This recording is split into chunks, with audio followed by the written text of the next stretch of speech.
Le secret avait été gardé jusqu'au bout du bout et la surprise n'en a été que plus grande.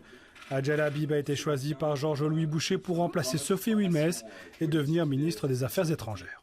À cette proposition pour le moins audacieuse, j'ai donc décidé de répondre par une autre audace, celle d'oser y aller. Dès aujourd'hui, j'aurai donc l'honneur d'être le visage de la Belgique à l'étranger.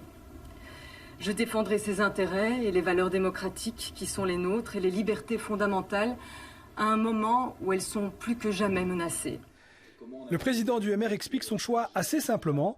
Adjel Habib est connu pour son travail au niveau international et son engagement culturel.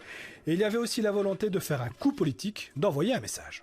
Il y avait également effectivement la volonté d'amener du sang neuf, d'amener de la nouveauté aussi dans le paysage politique. Et son parcours extrêmement méritocratique a été l'élément qui a aussi fait basculer le choix.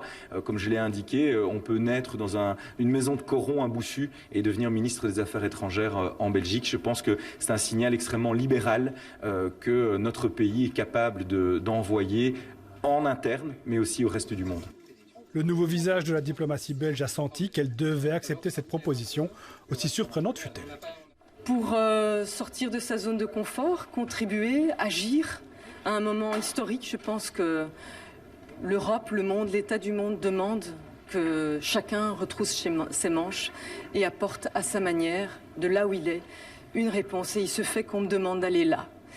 Et donc je me suis dit qu'il fallait parfois suivre son étoile.